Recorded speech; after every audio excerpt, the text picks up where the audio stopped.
19-ാം നൂറ്റാണ്ടിൽ മനുഷ്യനൊരു വസ്തു ഉണ്ടാക്കി. മണ്ണിൽ കെടാത്തത്, വെള്ളത്തിൽ നശിക്കാത്തത്, സമയത്തേക്കാൾ ദൈർഘ്യമുള്ള ഒന്നിനെ. അതിനൊരു പേര് നൽകി, പ്ലാസ്റ്റിക്. എന്നിട്ടവർ പറഞ്ഞു, ഇത് ഇല്ലാതാക്കാൻ കുറഞ്ഞത് 450 വർഷമെങ്കിലും എടുക്കും. തുടക്കം ആഘോഷമായിരുന്നു. കളിപ്പാട്ടങ്ങൾ, കുപ്പികൾ, സൗകര്യങ്ങൾ. പക്ഷേ നമ്മൾ അറിയാതെ പോയി ഇത് ചിരിച്ചുകൊണ്ട് ഒഴുകുന്ന വിഷമാണെന്ന്. നീ ചിന്തിച്ചിട്ടുണ്ടോ നിന്റെ ബാല്യകാല കളിപ്പാട്ടങ്ങൾ ഇന്ന് നിലനിൽക്കുന്നുണ്ടെന്ന്? അത് ചിലപ്പോ കടലിലങ്ങ് ഒഴുകിക്കൊണ്ടിരിക്കാം.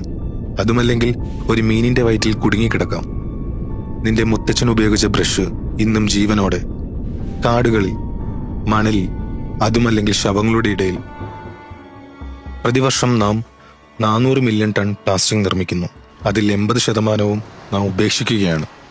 അത് നമ്മൾക്ക് ശേഷം സ്വയം ഇല്ലാതാകുമെന്ന് കരുതി. പക്ഷേ അത് ഇല്ലാതാകുന്നില്ല. പ്ലാസ്റ്റിക് നമ്മളെപ്പോലെ അനുഭൂതി കാണിക്കാറില്ല.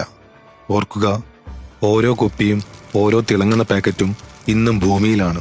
ഇപ്പോൾ അത് കാറ്റിനൊപ്പം പറക്കുന്നു, മഴയോടൊപ്പം പതിക്കുന്നു, കുടിവെള്ളത്തിൽ ലയിച്ച് നിന്റെ ആഹാരങ്ങളിൽ എത്തുന്നു.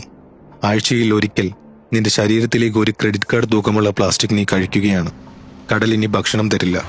അത് തിരിച്ചു തരുന്നത് പ്ലാസ്റ്റിക് കുപ്പികളെയാണ്.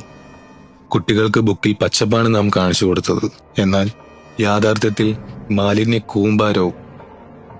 നാം മരിക്കുമ്പോൾ നമ്മുടെ അസ്ഥികൾ പൊടിയും. പക്ഷേ നാം വിട്ടുപോയ പ്ലാസ്റ്റിക് അത് തുടരും. നാം ഇല്ലാതാകും.